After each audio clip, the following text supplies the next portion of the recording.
it's Yaz from Yorkshire Peaches Therapies, and welcome back to another episode of Hop, Skip and a Jump. On today's episode, I'm joined by the wonderful Ash from Confident Canine. Ash has two dogs, Boss and Bean, and they both come to see me in clinic to keep them in tip-top condition. Ash is a dedicated trainer looking to always expand her horizons with her various training qualifications in man trailing, scent work, medical detection dogs, ringcraft, the list goes on. Ash was actually one of the first people to host my in-person seminar, You Can't Train Away Pain, and I'm forever grateful that she began that journey for me of actually expanding my own horizons, and that actually maybe a wider audience wanted to listen to what I had to say about canine pain. So let's jump into that conversation. Well, hi there. Hello, Ash. Thank you so much for joining me this evening to talk all things you do lots of different things. So I was like, what are we going to focus on? So if you were to do a rundown of all the different bits and pieces that you do, what would that sound like? Oh, that's a lot. That's a lot. So I breathe. To do with dogs, the people are here for the dogs. So I started 6 years ago with a dog walking company. That's Tails on Trails. That is still going strong. We are full, very full, very full. No more, please. But more recently, I've much more diverse into the training with Confident Canine Coaching Academy, focusing really on all things scent work, scent detection, any kind of scent work, and assistance dogs. Yeah, those are my two things that I love to do. Tell me more about your sniffy stuff. So you have just, I believe, sat to the left of you, a very confident sniffy tracking dog, which is Baby Boss. Baby Boss, you gonna come up? Oh, the Baby Boss. Oh, Baby Boss. Not your conventional scent dog. My small little Jack Russell. He may be small, but he is mighty, is that boy? He is mighty. So, yes, he is an operational lost dog tracking dog. Wow. So, yes, if people go out, if people lose their dogs, and your ground search team just have no idea on direction, there's no sightings or anything, he can go out, take an item of the dogs from home, take a sniff of it, where the dog was last seen, and let us know which direction that dog has gone and where it is most likely to be. Amazing. So how, what's the, because he's done some pretty, extensive tracking work. What's, the longest, length of time that he's followed a scent? And because obviously, scents carrying the wind and stuff, bits that you've told me. So tell me all about that. It's so interesting. Yes. So the scent is affected by everything. It's affected by the heat, the cold, the water, the wind, the vegetation, the lack of vegetation, the ground surface, everything. And the hardest thing for us as humans is we can't smell it, and we have to guess on how it moves and travels. So to the best of our knowledge is what we can, how well can we read our dog, find out where the scent's going and how to interpret that. Yeah. So his training, he started off in man trailing. Yeah. So what's man trailing for those who haven't heard of it before? Man trailing is going out and searching for people for fun. Right. It's your, what people think of as search and rescue dog, but actually it's all set up, it's all for fun. The dog is taught to take scent from a specific item, follow this trail of that scent, and go find the person and get some yummies. Nice. Okay. So the dog very quickly learns that, follow that, find the person got yummies. Really, really good for dog or people reactive dogs. Really? Okay. Really, because it builds up that lovely association of the stranger or the person lurking in the corner. It's really, really nice. So, and you can start it off really well. They'll follow the scent all the way up and see the person, and their yummies can be put on the floor, and the person then step back. So the pressure's really taken off them. Yeah. so they don't have to go up to the person to get the reward. It doesn't have to be food. It can be a ball, it can be a toy, it can be anything you want. It can even come from their own handler, but Yeah. the picture is coming into, and I follow that scent, I see that thing, and then the really nice thing happens. Nice. So Nice confidence builder then for reactive dogs. And would you say that there's any breeds that maybe aren't suitable for man trailing, or is it suitable for all? Definitely suitable. Well, nothing is suitable for all. Okay. You know, if that dog doesn't want to move and has no interest in it, and being outside is too much for it, then no, it's not suitable for them. But as a breed specific, no, go for it. Absolutely go for it. Every dog's got a nose. They can all do it. It's very natural for them. Very, very natural. The only thing that we're doing is saying, this is the smell I want you to take, and that's the one I want you to follow. Yeah. And with that, we're giving them problems to solve. You know, when it has blown a little bit that way and it's blown a little bit that way, and they work it out to where that person actually is, the problem solving. And with problem solving, we build confidence, because we as handlers can't tell them anything, especially when they get on in their journey of training and the handler has no clue where the person's gone or anything. We're saying to the dog, go figure it out. And yeah, they're going along, they're finding it, and they're going, I did that all by myself. I did that. And it's the most wonderful thing. I always say it's one of those sports where the human's got no part in it. You got to trust your dog. And it's at quite a pace, isn't it? So like you have to go with the pace of your dog, the pace that your dog sets, would you say? No, not at all. No. So as every man trailing instructor will ever tell you, the thing you say most is no running. Do not run. A couple of reasons for that. One, you'll be knackered. You can't run as long as your dog can run. You just can't. Okay, that's it. I don't care what kind of ultra marathon runner you are. Your dog is still. Me, absolutely. I don't run more than 3 steps. I can't. But the other thing is, on those decision points where the person may have taken a tight turn or the wind taken a big gust and blown something, on those decision points, if your dog runs through that, they may miss some very important information. And by the time they've figured out that they've lost the scent, they're really far away from where that decision had to be made. Right. And then you've got to backtrack a long way, and they will lose confidence in that. Right, so if we just take it nice and easy and nice and steady, then they're not going to miss that. The dogs start off wanting to go 100 miles an hour. They all do. And as we up the difficulty in the training, they settle right back into it.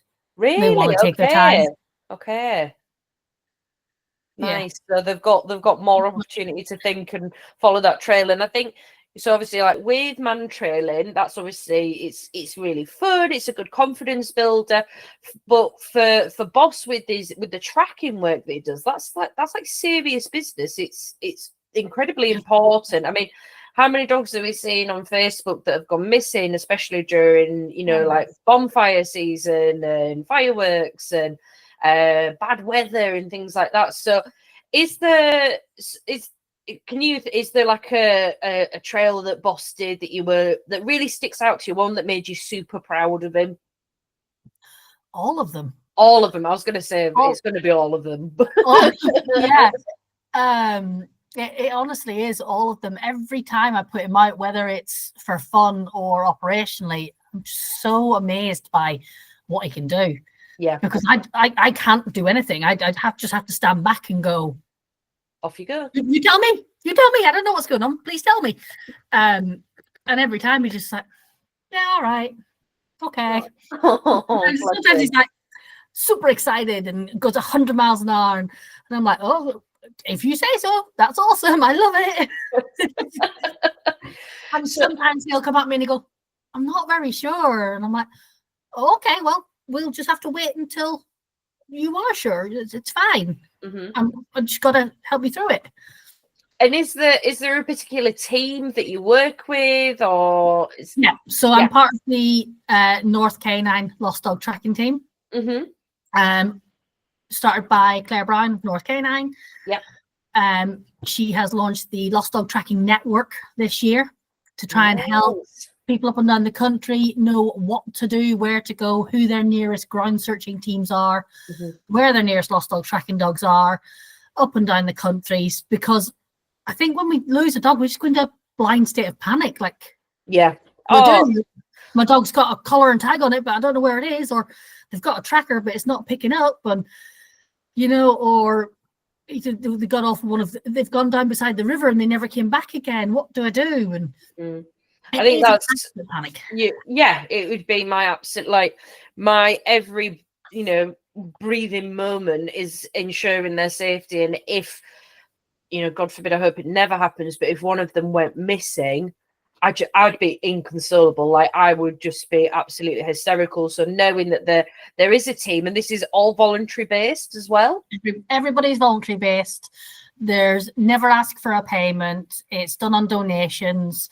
Leave the scammers to ask for the payments, because then they're a scammer. Oh my God, they do, don't they? They're terrible. Yeah. When there's a missing dog post, they're always posting scam stuff on there. So it's a volunteer-led organisation. Now, what got you to that point where you could say, boss is part of an operational team? What did you have to go through to get to that stage? Yeah, so initially I was like, boss is an awesome dog, and I've known that from the day I got him. And I sat back and I was like, he needs a proper job. He needs a job. I'm a very busy person, but he needs a job. And I knew he loved his mantra, and usually set work. And I came up, I saw a post by Rachel Bean. Yeah, we love Beanie. Yeah, that's it. And she posted something about her doing her lost dog tracking training, and I was like, that's the job. That is the job. Nice. So I looked into it. Found Claire and the guys at North Canine. So the first thing was initial assessment. Drive into Huddersfield, do some exercise with Claire. She assesses whether you and the dog are right to go forward in the training, or whether the dog's not suitable, or whether you're not suitable, go forward in the training. So luckily, on the lovely summer day that I got to go there was an absolute storm. Absolute storm. And Claire laughed at this, because it seems to be a lot of things we do, it's end up in the worst weather the country has ever seen. So we went along, we did our initial assessment. She said, yeah, absolutely brilliant. So it's in a three-level process. Go into your level 1, all about teaching the dog to go and find things, indicate to any item they might find along the track, whether that's so we set it up using key rings and coins and bits of thread or a glove or something. Doing a lot of work just on handler scent, so just on a person's scent, rather than trying to put up a dog's thing all the way.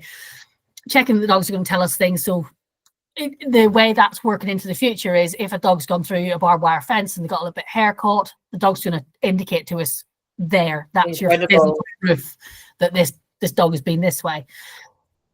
We move it on level 2, and it's out, and you're looking, the dogs are going out and laying the trails for you, dropping collars along the way. Nice. So that we've not got people and their dogs sat out in the middle of a field for 4, 5, 6 hours.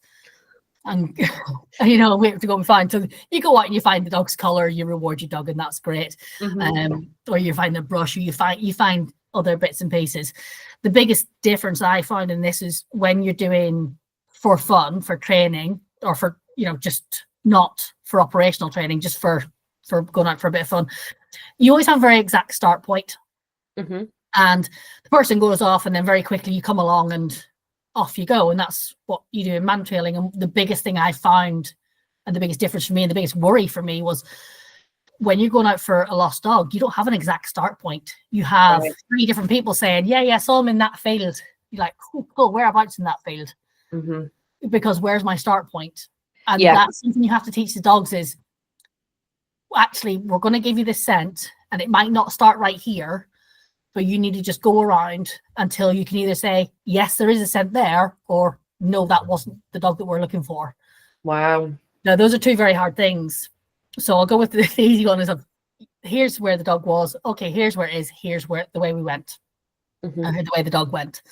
And that's fine. But then you've also got to think, in your man trailing training and any other scent training, it's only maybe half an hour, at tops an hour maybe, where you're then sending the dog off. When you're doing lost dog tracking, the dog's normally been gone a day or 2. because Yeah. we always give them that first overnight to see, depending on what's happened, but it's normally that first overnight to see, are they going to calm down? Are they going to come back to where they were lost from? Are they going to make their way home? And let them try and figure it out for themselves. And dogs are very, very good at that. And 90% of dogs that go missing, that'll probably be the way they get home. Yeah, they'll come back to where they, Either back to the lost point or to where they live or to a past house or somewhere like that they know. So then it's a couple of days and people have been out looking and there's a lot of contamination. So it's never a clean trail. The dog has to work through a lot. So we have to do a lot of that in the training. And that's why it's the levels that you go through. It's not an automatic pass. It's not an automatic just book your next one. It's can your dog and you deal with these extra complications that are going on? You have to learn a lot about lost dog theory as well, about how lost dogs act and how they act in the environment. And another hard one for a lot of people is it's not always the right time to go and find those dogs with your dog. If they're beside a motorway, if they're beside a railway, if they're in anywhere where your presence could push them further into danger. Oh God, you're giving me goosebumps talking about this, because it's, oh my God, like I'm just, it makes sense, doesn't it? Like if you were to go in and push them into, inadvertently push them towards danger. So going back to the lost dog theory stuff, talk to me a little bit more about that. That's fascinating. What's kind of the points in there that people could, So you got to think a lot of who is the dog, what is their general life, what is their general demeanor? Are they a nervous dog? Have they gone off because they're hunting? Have they gone off because they were scared? Do they live in a city and they've been lost very rural? Do they know stuff like that? Are they from very rural and they're lost in a city? Sometimes we've had ones like a bitch in season went off and she had the best time off. She went and found some friends. She was finding a park playing with a lot of boys, Wow. Whilst the parents are going absolutely out of their mind, I imagine. But it was a few days even then to get sightings and find her, because they very, very quickly go into survival mode. It can be very instant. And it can be like that dog absolutely is the most friendly dog, never been lost, never had anything go wrong. It's not nervy, it's not anything, but something's happened. It can have a medical episode, anything like that, and it just goes straight into survival mode. And their owner can be stood right there in front of them, calling the name and going, "Hey, it's me, you love me," and it's going, no clue. And the thing that'll bring them around is scent. Their scent memory is a lot stronger. So that's why we'll tell people, if you see that dog, sit down, really quiet, let them smell you, let them come to you. Because if you try and go to them, you're probably going to push them away. Whereas if you sit down being quiet and they're being quiet, or you can hum tunes and just be dead simple and don't know eye contact. And once they catch the smell and remember the smell and that gets unlocked, then they start doing their happy dance. Then they're in your arms and, or they're a bit tentative and they come up. But it's going to be the smell of the people they know that is get them in. Scent is massive for our dogs. Yeah, it's their is it the strongest scent that they have? Yeah. So out of all their senses. So with like the thought of having, like, say if my dog went missing and they were stood in front of me and they were to recognize me, again, like having this information to know that, right, okay, if that were to happen, you need to sit down, you need to remain really calm and allow that scent to unlock, because for me, I'd just be hysterical. I'd be terrible. But it's very, very hard for the human. So hard, because they're like, no, my dog will know me.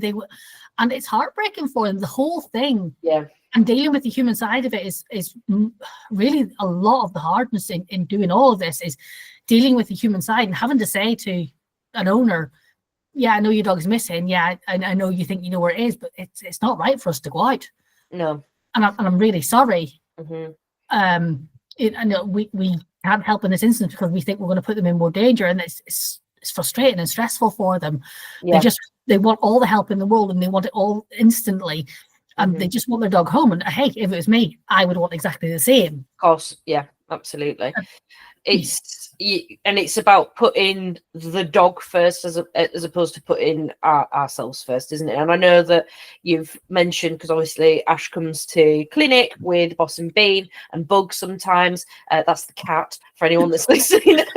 Yes, Ash has turned up with a cat. Hilarious. He loved it though. I'll have to find a picture. But knowing, what was I going to say then? What the hell was I going to say? What did you just say before? Now I'm thinking about the bloody cat. You were saying about when it's adverse weather conditions, and you've not been able to go out. So actually, the weather can play like a huge impact on how scent travels. And so, this is going to sound really daft, but like I don't. This isn't my area of expertise. But does the rain wash away the scent particles? Okay, so different levels. Okay. A mizzle will be really good. It'll help the scent stick. So this is just that, really light rain. That's so scent will stick to moisture. Whereas a really heavy rain, a stormy rain, that will absolutely wash it away. But then we've also got to remember that even on a dry day, if you're near water, the scent will be carried by the water. So has the dog gone downstream, or has the scent been carried downstream? Oh my goodness. So it's something to be thought about, but it's also something we have to do in training. There's also the one of has the dog fallen in the water and is stuck in the water? Can our dogs pick up the scent from downstream and track it up the stream to source? Yeah. And again, something that we do in training. Can our dogs do that? All the ops team dogs proven they can do that, and they understand that picture. When it goes down into like a pool of water, they'll go around the pool and go, where's the source out of that? Up, and there they go to the source. So and the one that people don't think to train is where you come out and you say, take this sniff, off you go. And do you know, or can your dog tell you that dog is not there? Right. So in all your other training, you go, hey, take a sniff of that. Which way did they go? And then I'll go, they went this way. If you've never come out and gone, there's a sniff, tell me which way it went, and your dog go, hasn't been here. Do you know what that looks like? Does your dog know that it can tell you that? Does your dog have confidence to tell you you're wrong, it's not been here? Right. So how does Boss how does he tell you if an area's like not been touched by said dog or said missing? Yeah. So for Boss, he'll take the sniff, he'll go out on the end of everything's done on a long line, because different lengths for different dogs, how they just said to work. So he goes out on the end of his long line, he goes around, and instead of choosing a direction to go, he just comes back and looks at me. Really? So I'll have my ball now, thank you very much. Like, because he's done his job and he knows. Yeah, so it's just like you're an idiot, you're wrong. So it's incredibly complicated then, isn't it? Because there's going to be instances where you do have false sightings, or especially if you've been in an absolute, as a pet parent, you've been in a blind panic and you've not been able to relay that information correctly about where they actually went missing. So so you lose a black Labrador and somebody says, oh, I saw a black Labrador. Go, okay, well, was it the right black Labrador? Yeah. How do we know if that's definitely been the right black Labrador? Well, we put the tracking dog in and go, there's a scent of the one we want. Has it been here? And it can go, yes, it's here. It's gone this way. Or, nah, wasn't the right one. Oh, great. Black Labrador, not that one. Ruled out. Another area ruled out. So it is helpful. Yeah. So with, so say that you've gone out and Boss he's picked up a scent and he's gone and he's following it, and he gets to, so maybe he comes to an apparent dead end and he's lost. Is it the same thing where he'll come back to you and go, done now, that's as far as it goes? Or is it something where you have to help him to kind of determine that? So a couple of things I'll do with Boss. This is not the same for every dog on the team, because every dog is different. A couple of things with Boss. If he goes out and he sort of goes, no, not anymore, I'll go back again to where he was certain. Yeah. If we go back to where he was certain and he goes straight back to that same place, then I go, okay, there's a chance the dog was picked up from here. Okay. Is it near a road? Is it something like that? Is there a hole? Is there something else? Is there somewhere a boss can't get to? Have a look at the area. Has that happened? If not, we'll go back to where he was really, really confident. And he might say, actually, yeah, they've gone down there, but they've turned around and come back up again. And actually they went off that way, and they've gone off a different way because they can turn around. They do it. Yes. they didn't. Have they seen somebody and gone, uh-oh, and spun and backtracked? And if they have done that, what boss will do is you turn around, oh, right. Then they went back up this way because the dogs can't tell which direction the animal or person was moving as they follow that scent. Because obviously, if they've double backed on themselves, that scent is going to be stronger. Is that right? Like, or there's going to be more scent. I don't know. Who knows? Who knows? They just, there's some things that as humans do. We're just not. We can guess as much as we want, but the point is we have to do that in training. We have to go out and we have to turn it around on a spot and come back and then head off a different way. We have to do that. And now sometimes the dog will just cut off the corner of that double back, and sometimes they'll follow it to the end and come back, and it'll just depend what way they want to work on the day. We tend to encourage them to go all the way out, and we do that by putting articles on that far end of it, so they can indicate on that, get a reward for that, and then be asked to continue on, because a lot of times we want accuracy to prove that what we're doing is right and correct. Sometimes it can be, you could get out there and you could find a piece of fluff, or the dog's collar's fallen off or something, and it's something to give the owners going, we are on the right path here, and this is what it is. So wowzers. It's just that it's fascinating listening to, because I know, I might have made this up, but did Boss find a cat once? Boss found my cat. Is it your cat? I remember there was something about a cat, and you was it Bug? It was Bug. Was it Bug? Of course it was Bug. So Bug always comes home for his dinner. Always, always, always. He comes home 4:30, 5 o'clock. He's here. Give me my dinner, woman. Very opinionated cat. And then he goes back out again. Anyway, he didn't come home for his dinner, and it got to about 11 o'clock that night, and I was like, this isn't right. So, what am I going to do? So I went out again. Bug also answers to his name, either by shouting at me that he's around or by coming back. Again, strange cat. So anyway, he didn't answer me, nothing. I was like, what am I going to do? So I messaged the guys on the ops team, and I was like, what do you think? And they're like, well, have you got an article of the cat? So I was like, no. So I took a tissue to the cat flap, because obviously he's the only one that used it. Yes. So I swabbed the cat flap, put it in a little plastic bag, and I was like, right, boss, let's go. I was like, sniff, off you go. And anyway, he went out around the roads, and he was going down the back of these houses, and I was like, oh, it's like nearly 12 o'clock at night. People are going to think we're breaking in. Oh, let's not do that. I was like, so came home, and the next morning I was hysterical. I was like, he's still not been home. Like, right, boss, let's go again. Went down the back of those houses. There's some garages. He was locked in a garage. Oh, so he was trying to I suppose you can't go knocking on people's right the first time. Again, trust your dog. But Boss was right the first time. He knew where he was. Went and find the owner of the garage. I banged on the garage, and the woman looked out the window. And she's like, what's wrong? And I was like, can I open it? My cat's in there. She opened it up. He comes out. And people said, oh, keep him locked in now. And I was like, why? He's just been locked in all night. No. Yes, no. We want to see what his freedom about that cat is. Yeah. He can get himself home. So he came home, shouted at me a bit, had his breakfast, and left again. He's like, I will now continue my adventures. I'm so sorry if you can hear the dogs carrying on in the background, because of course they've been asleep, but as soon as I started recording a podcast, they've started wrestling on the sofa. Rod, I think you've got it, darling. I think you fluffed the cushion enough. Thank you. Can you hear him? Scratching. Can you see him doing it? Honestly. Not funny. Stop it. Stop glaring at you. Honestly, little monkey chops. So you mentioned that you do the so obviously we've talked a lot about the tracking stuff. It's very, very important. But then assistance dog stuff. So that's a whole other wowzers. And again, it's using the dog's nose as well for part of it. Oh my god! So assistance dog stuff is so varied. That's why I love it. Everything is very specific to the handler. Right. So it literally depends, what does that person need from their assistance dog? Do they need mobility help?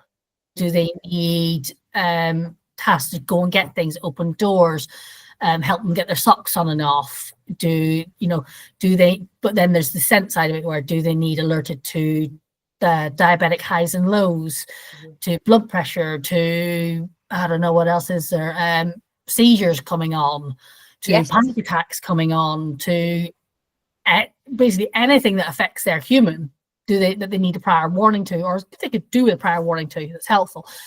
Hearing dogs, teach those as well. So for deaf people, when they can't hear fire alarms, phone alarms, doorbells, so the dog can alert to, and not only alert, but then tell them what they're alerting for.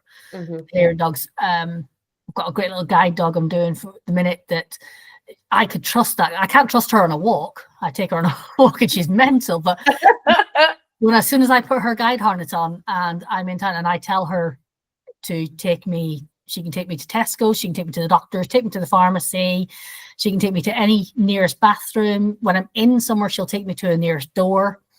And if I'm outside somewhere, she'll take me to the nearest door to get in. Amazing. That's so clever. And she is so good at finding my van. I can send her anywhere in town. I don't remember where I've parked. She will take me back to my van, which is very concerning for a lot of people when I'm walking around looking into the sky pretending I'm blind and then I get in the driver's seat of my van. Oh my goodness. But all part and parcel of the training, all part and parcel of the training. This is it. It's very like handler, it's very bespoke to the handler, isn't it? So going back to the sensing of seizures coming on and panic attacks, what is it that the dog is sensing? And so depending on what it is, it's either a chemical change in the body that is causing a scent difference in the body, or it's a heart rate change. Right, okay. So they can hear the heart rate changing, and you very much tell them the highest and lowest parameters of what you want alerted to. So for diabetics, it's like if they're going to get a sugar high, it's at this level. Don't ask me levels, but it's at this level that is that particular person's level where they need to do medication for it being too high. And at this level is where they need to take medication for it being too low. Right, okay. And everything in between is fine. And people all these days wear technology and everything, but the dog can beat technology by 30 minutes to an hour. Of what? By the body changes going up and down, and they can smell the difference.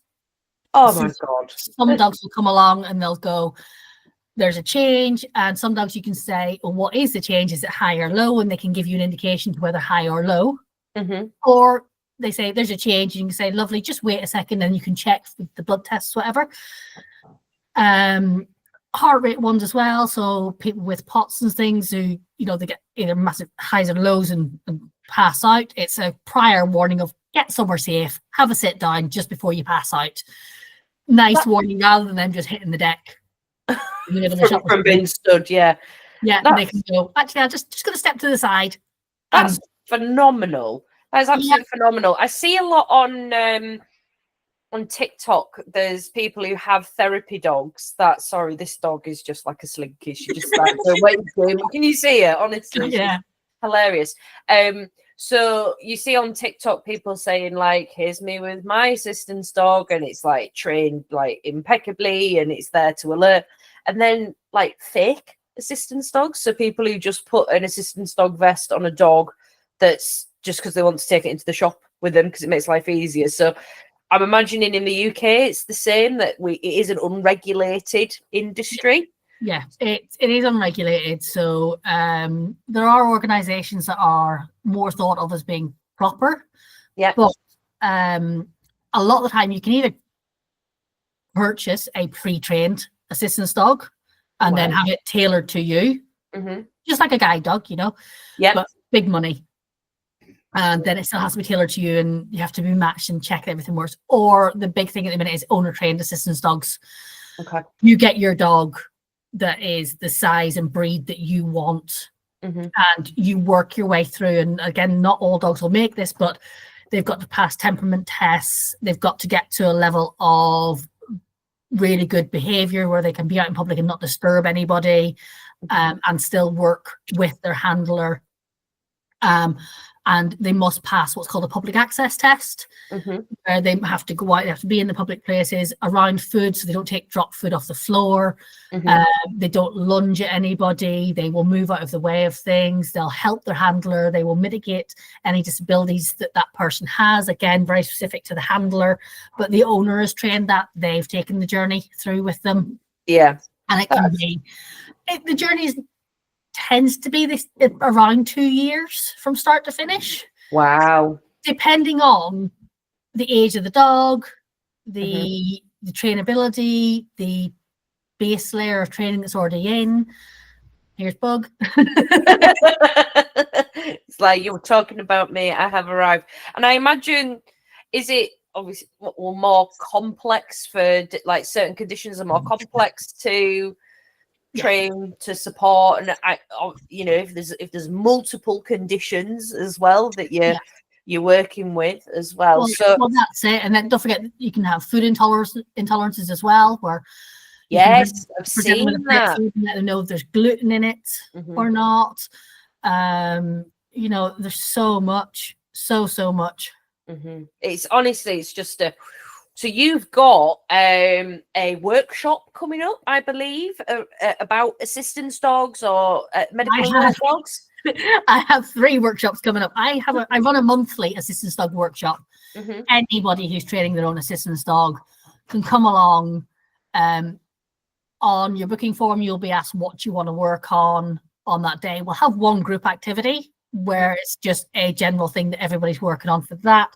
So sometimes it's focused heel pass of the dogs, sometimes it's emergency stops.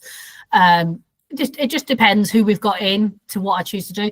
And then after that, we do very specific. I'll go around and help everybody with their thing that they're struggling with. A lot of it is for the dogs to work around other dogs in quite a stimulating environment, because we're in a horse arena. It's got loads of smells, it's new, it's different, and really help get all that training that they've done at home and in familiar environments and put it to work in somewhere less familiar. So that's my monthly one I have coming up. And then I have Mike Newland coming from Adolescent Dogs to do his medical alert workshop. Nice.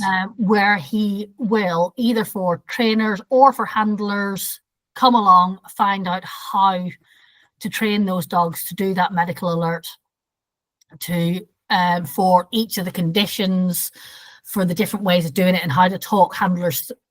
If you're a trainer and you're there, it's how to help your handlers go through this, how to teach the alerts, how to teach everything. And if you are training your own dog, it's where do I start? What do I need? How do I do it? What do I do when it goes wrong? It's all of that. Yeah. So it's taken me about a year of torturing Mike to make him come and do this. Jazz, you'll know that feeling, won't you? I do know that feeling, because you've been asking me for the past year to come do another seminar, and it's now booked in. It's now booked in.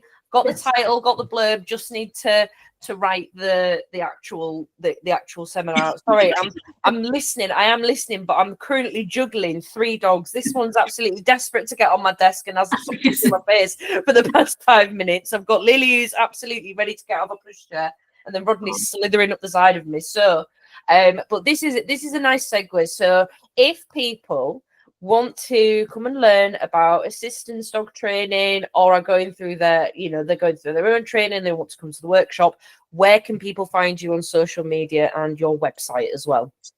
It is Confident Canine Coaching Academy. It is the same on Instagram and on Facebook. And my website, I think it's Confident Canine. I'm pretty sure. I think, but the links are on your socials. Yes, they are. Links are on your socials, so people will be able to jump onto those, and you host various different workshops and different classes. Lily, if you just give me 2 minutes, I'll get you out. Can you hear her squeaking? She's going, get me out now. Just hang on. I'm juggling with your sister at the moment. So lots of Well, you wear lots of different hats, Ash, and I honestly don't know how you find the time to do everything that you do, but you do it so well, and you've got a fantastic team with Little Boss and Little Bean, even though Bean is the size of a horse now. God bless That him. is beautiful, big goofy He's boy. got his level 2 for his lost dog tracking this weekend. Amazing. So Yeah, he's going through the same thing as well. he is. Absolutely He is. incredible. I'm letting him go a little bit slower because he's a bit younger, Yes, he's a little love, and isn't I he? have a little bit less time. Bless So Bless yeah, him. He's such a poppet, is that dog. Well, Ash, thank you so much for your time this evening, and I thoroughly enjoyed it. I think one of the most exciting things I took away is that light rain makes scent particles stick. I just thought any rain would just wash it away. So you learn something new every day, and also some really lovely key advice for if your dog does go missing, how you need to behave as the owner, because I definitely needed to hear that, because I would just be hysterical and crying, and oh my god, it'd be a mess. So thank you so much for joining me, guys. Thank you so much for listening in today. If you have enjoyed this episode, please make sure to like, share, and subscribe. Drop us a comment, and make sure you follow Ash on all of her socials and check out her workshops too. So there you have it. That's my lovely catch up with Ash, and I'm more than positive that we have lots more to talk about when she comes back on the podcast. If you have enjoyed this episode, please make sure to like, share, subscribe, and make sure that you follow Ash on her social media, Confident Canine. Lots of love to you and your dogs. Take care for now. Bye.